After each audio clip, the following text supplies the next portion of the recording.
आप सभी का हमारे चैनल पे स्वागत है। प्लीज़ हमारे चैनल को सब्सक्राइब, लाइक और कमेंट करें।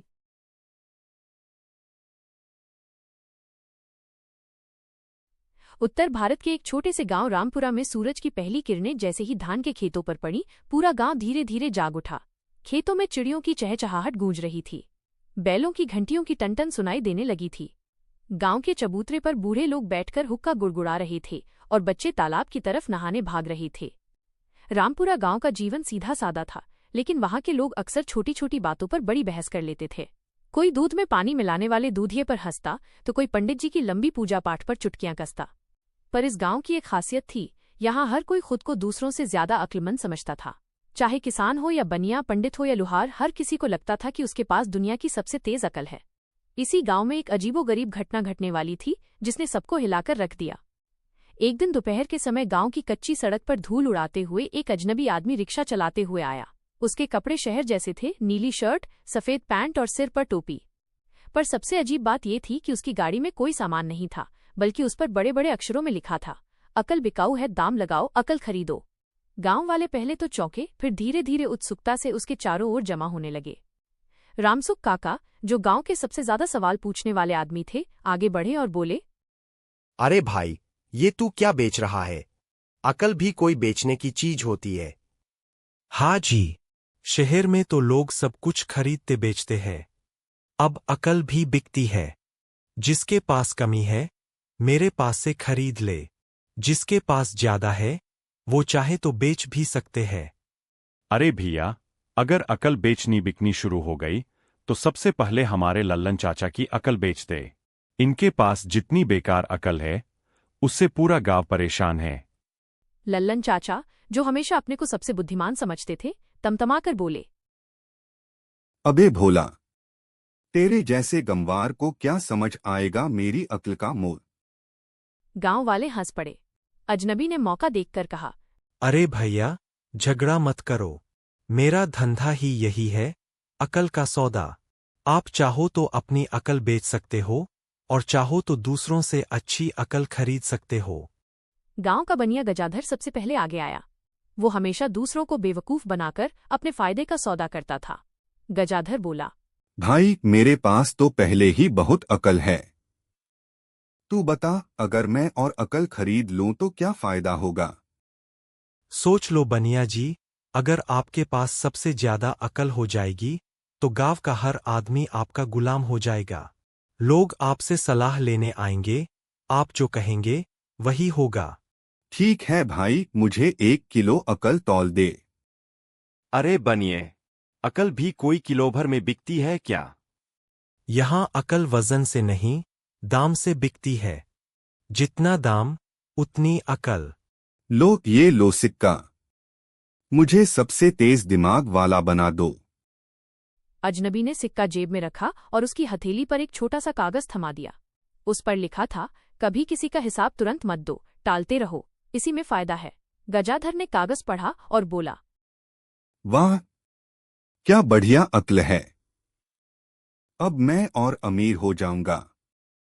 अरे ये अक्ल तो पहले ही बनिए में थी, अब बेचारों का हिसाब और लटका रहेगा।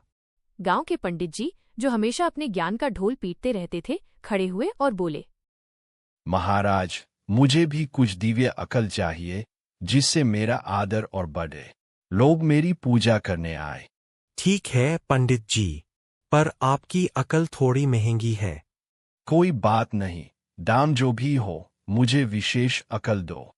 अजनबी ने पंडित जी को कागज पर एक लाइन लिखकर दिया, लोगों को डराओ, कहो कि ग्रह बिगड़े हैं, उपाय कराओ, पैसा कमाओ। पंडित जी कागज पढ़कर मुस्कुराए। वाह, ये तो सचमुच दिव्य अकल है। अब गांव वाले मेरे पैरों में सिर झुकाएंगे। गांव वाले आपस में बड़बड़ाने लगे, अरे यही तो पंडित पहले से करता आया है, अब तो ये और डराएगा। गांव का आलसी किसान हरिया भी दौड़ता हुआ आया। वो हमेशा काम से जी चुराता था और चाहता था कि बिना मेहनत किए सब कुछ मिल जाए। हरिया बोला, भाई, मुझे भी अकल चाहिए, पर ऐसी अकल दे कि खेत में काम किए बिना ही फसल लहलहाए। गांव वाले हंस पड़े, अरे हरिया, ऐसी अकल मिल जाए तो हम सब भी खरीद लें। अजनबी ने मुस्कुराकर कहा, लो हरिया भाई, ये लो तुम्हारी अकल। और उसने एक पर्ची पर लिखा, खेत में खुद मत जाओ, बच्चों और औरतों से काम कराओ। हरिया खुश होकर बोला, वाह, अब तो मेरी मौज हो जाएगी। गांव वाले ठहाका मारकर हंसे, अरे ये तो वही कर रहा है हरिया जो पहले से करता आया है, बस अब पर्ची लेकर आधिकारिक बन गया। अब बारी आई भोला की, जो मजाकिया किस्म का लड़का था। भोला बोला, अरे भैया, तूने सबको अकल दी, अब मुझे भी कुछ खास दे। लेकिन ध्यान रखना, मैं मुफ्तखोर हूँ, पैसे नहीं दूंगा। ठीक है, तेरे लिए मुफ्त की अकल है। उसने भोला को पर्ची दी, कभी भी सीधी बात मत करना, हर काम में मजाक मिलाओ, लोग हंसेंगे और तुझे बेवकूफ समझेंगे, पर तू असली चालाक निकलेगा। भोला ने हंसते हुए कहा, वाह, ये अकल तो मुझ में पहले से ही है। अब पूरे गांव में उसी अजनबी की चर्चा होने लगी। लोग कहने लगे, देखो देखो, अकल का सौदा करने वाला आया है, जिसने जितना दिया उतनी अकल ले गया। पर धीरे धीरे गांव वाले समझने लगे कि ये अजनबी तो वही अकल बेच रहा है जो पहले से सब में मौजूद है। बस उसने चालाकी से दाम ले लिए और कागज पर लिखकर लौटा दिया, लेकिन फिर भी हर किसी को लग रहा था कि अब उनके पास कुछ अलग है। रात को जब गांव सो रहा था, तब वही अजनबी अपने गाड़ी के पास बैठा मुस्कुरा रहा था। वह बुदबुदाया, अरे वाह, लोग खुद को बड़ा अक्लमंद समझते हैं, लेकिन अक्ल का सौदा करके इन्हें मूर्ख बनाना सबसे आसान है। असली अक्ल तो यही है कि दूसरों की अक्ल बेचकर अपना फायदा करो। उसकी आंखों में चमक थी। वो कोई साधारण आदमी नहीं था, उसके पीछे एक बड़ा रहस्य छुपा था जो आगे चलकर पूरे गांव को हिला देगा। अगले ही दिन से रामपुरा गांव का माहौल बदल गया। गजाधर बनिया हिसाब किताब टालने लगा, पंडित जी हर किसी को ग्रहदोष बताने लगे, हरिया कामचोरी का और बड़ा उस्ताद हो गया और भोला मजाक में ही सबको मात देने लगा। गांव वाले अब अक्सर कहते, देखो देखो, ये सब नई नई अक्ल वाले हो गए हैं। लेकिन धीरे धीरे ये नई अकल गांव को मुसीबत में डालने लगी। गजाधर बनिए की दुकान पर कोई भी हिसाब लेने आता तो वो कहता, अरे भैया, आज मत लो, कल आना, कल आए तो परसों आना, हिसाब कभी खत्म नहीं होता। पंडित जी तो और भी आगे निकल गए। वे गांव गांव घूमकर बोले, ग्रह बिगड़े है, शनि की 7.5 चल रही है, अगर पूजा पाठ नहीं कराया तो अनर्थ हो जाएगा। लोग डर गए और पूजा के नाम पर पंडित जी को ढेर सारा पैसा देने लगे। गांव की औरतें कहने लगीं, पंडित जी की अकल तो बहुत काम की निकली, लेकिन हमें ही लूट रही है। आलसी हरिया अब खेत में बिल्कुल नहीं जाता। उसने अपने बच्चों और बीवी से सारा काम करवाना शुरू कर दिया। खुद दिन भर पीपल के पेड़ के नीचे बैठा रहता और कहता, देखो ये है असली अक्ल, राजा की तरह जी रहा हूं। पर धीरे धीरे उसकी फसल सूखने लगी, क्योंकि घरवाले भी तंग आ गए थे। गांव वाले कहते, हरिया, तेरी अक्ल ने तो तेरा ही सत्यानाश कर दिया। भोला का तो कहना ही क्या, वो हर मौके पर मजाक करता, कोई दुखी होता तो भी हंसाता, कोई खुश होता तो भी छेड़ देता। धीरे धीरे लोग समझने लगे कि भोला बेवकूफ नहीं बल्कि बहुत चालाक है। एक दिन पंचायत में जब दो पक्ष झगड़ रहे थे, भोला ने मजाक मजाक में ऐसा हल निकाल दिया कि दोनों राजी हो गए। सब दंग रह गए। लोग कहने लगे, भोला की अक्ल तो सच में सबसे काम की निकली। गांव में रोज रोज की गड़बड़ी देखकर बुजुर्गों ने पंचायत बुलाई। चौपाल पर सब जमा हुए। रामसुख काका बोले, भाइयों, ये अकल का सौदा हम पर भारी पड़ रहा है। गांव बिगड़ता जा रहा है। हमें उस अजनबी से हिसाब करना चाहिए। नहीं नहीं, उसने हमें अच्छी अक्ल दी है। हाँ, उसके बिना लोग मेरी पूजा मानते ही कहा थे। मेरी तो जिंदगी आसान हो गई है। अरे, तुम सब बेवकूफ हो। उसने हम सबको वही अक्ल दी जो पहले से थी, बस दाम लेकर कागज पर लिख दिया। असली अक्ल तो उसी के पास है जिसने हमें लूट लिया। गांव वाले एक दूसरे का मुंह देखने लगे। उधर अजनबी को लगा कि अब उसका धंधा और फैलाना चाहिए। उसने ऐलान किया, भाइयों बहनों, अब मैं सिर्फ अकल नहीं बेचूंगा बल्कि अकल खरीदूंगा भी। जिसके पास बेकार अकल है वह मुझे बेच सकता है। मैं अच्छे दाम दूंगा। गांव वाले खुश हो गए। सबको लगा कि अब बेकार अकल बेचकर पैसा कमाया जा सकता है। अगले दिन चौपाल पर भीड़ लग गई।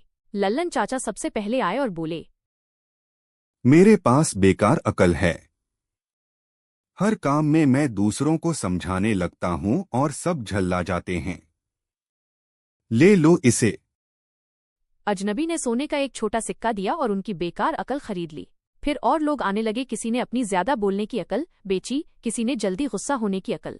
गांव वाले सोचने लगे, वाह, ये तो कमाल है। हम बेकार अकल बेचकर अमीर हो जाएंगे। पर भोला चुप नहीं बैठा। उसने सबके सामने कहा, अरे मूर्खों, वो आदमी तुमसे अकल नहीं खरीद रहा, बल्कि तुम्हारी कमजोरियां जान रहा है। अब जब चाहेगा तुम ही पर इस्तेमाल करेगा। गांव वाले थोड़ा सोच में पड़ गए, लेकिन लालच उनकी आंखों पर पर्दा डाल चुका था। कुछ ही दिनों में अजनबी के पास गांव के लोगों की सारी कमजोरियों की लिस्ट तैयार हो गई। वो इन कमजोरियों का इस्तेमाल कर लोगों को और फंसाने लगा। बनिए को और लालची बना दिया, पंडित जी को और डर फैलाने पर मजबूर कर दिया, किसानों को आलसी बना दिया और भोले को भी इम्तिहान में डालने लगा। गांव धीरे धीरे टूटने लगा। झगड़े, लालच और धोखेबाजी बढ़ गई। भोला ने तय किया कि अब वो इस अजनबी का असली चेहरा सबके सामने लाएगा। वो चोरी छिपे रात को उसके गाड़ी के पास गया। वहां उसने देखा कि गाड़ी में एक बड़ा सा संदूक है। संदूक में ढेरों कागज रखे हैं, जिन पर लिखा है लालच की अकल, झूठ की अकल, आलस्य की अकल, डर की अकल। भोला दंग रह गया। उसने सोचा, अरे ये तो हमारी कमजोरियां हैं, इन्हें वही बेचता खरीदता है। भोला ने अगले दिन पूरे गांव को बुलाकर कहा, सुनो भाइयों, ये अजनबी अकल नहीं बेचता, ये हमारी कमजोरियां खरीदता बेचता है, हमें आपस में बांट देता है। असली अक्ल ये है कि हम सब मिलकर उसकी चाल समझें। नहीं नहीं, ये झूठ बोल रहा है। उस अजनबी ने हमें फायदा दिया है। भोला ने गाड़ी का संदूक खोलकर सबके सामने रख दिया। गांव वाले देखकर हैरान रह गए कि सचमुच उसमें उनकी ही कमजोरियां लिखी थीं। अब पूरा गांव दो हिस्सों में बंट गया। कुछ लोग भोला की बात मानने लगे, जबकि कुछ लोग अब भी अजनबी के साथ खड़े थे। अजनबी मुस्कुराकर बोला, ये तो बस शुरुआत है, अभी असली सौदा बाकी है। रामपुरा गांव अब अजनबी के जाने के कुछ महीनों बाद शांतिपूर्ण लगने लगा था। गजाधर, पंडित जी और हरिया ने अपने व्यवहार में सुधार कर लिया था। भोला ने बच्चों के लिए पाठशाला शुरू की और गांव में शिक्षा का माहौल बनने लगा। लेकिन एक दिन गांव में अफवाह फैल गई, अजनबी वापस आ रहा है। गांव वाले डर गए। गजाधर बोला, अगर वह आया तो फिर हमारी मेहनत बर्बाद हो जाएगी। पंडित जी चिंतित हो गए। हमें अब और सतर्क रहना होगा। हरिया ने कहा, हम अब अनुभव से काम लेंगे, कोई धोखा नहीं होगा। अजनबी एक दिन रिक्शा लेके गांव में आया। इस बार उसने गाड़ी पर लिखा था, सुपर अकल जो खरीदे वही गांव का राजा बने। गांव वाले हक्का बक्का रह गए। गजाधर बोला, अब मैं इसे खरीदूंगा। पंडित जी बोले, नहीं, मैं खरीदूंगा। मेरी पूजा के बिना लोग नहीं मानेंगे। मैं खरीदूंगा, बिना मेहनत की फसल के लिए। रुको, पहले देखो कि इसमें है क्या, कहीं यह फिर धोखा न हो। डिब्बा खोलना मना है, इसे बिना देखे खरीदना होगा। गांव वाले झगड़ने लगे।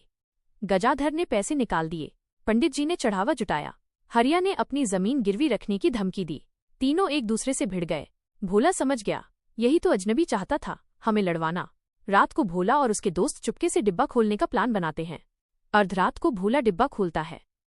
डिब्बे में कुछ नहीं था, केवल एक कागज पर लिखा था, सबसे बड़ी अकल यह है कि दूसरों को मूर्ख बनाओ और खुद मौज करो। भोला समझ जाता है, अजनबी ने फिर से हमारी मूर्खता का फायदा उठाया। अगली सुबह अजनबी ने नीलामी की घोषणा की। गांव वाले फिर झगड़ने लगे। भोला ने डिब्बा खोलकर सबके सामने कागज दिखाया। गांव वाले सन्न रह गए। अब सबको समझ में आया कि अजनबी चालाकी से सबकी कमजोरियों का फायदा उठा रहा था। रामसुख काका बोले, हमें अपनी कमजोरियों का ध्यान रखना होगा। असली अकल किसी से खरीदने या बेचने की चीज नहीं है। यह मेहनत, ईमानदारी और समझदारी से आती है। जो इसे अपनाएगा वही सफल होगा। गांव वाले सिर झुकाकर सहमत हुए। अब रामपुरा गांव में खुशहाली, भाईचारा और समझदारी का शासन था। अकल का असली सौदा किसी और से नहीं, बल्कि हमारी अपनी मेहनत, समझदारी और ईमानदारी में होता है। लालच, डर और आलस्य हमें हमेशा मूर्ख बना देते हैं। असली ताकत वही है जो दूसरों की मदद और अपने प्रयास से आती है।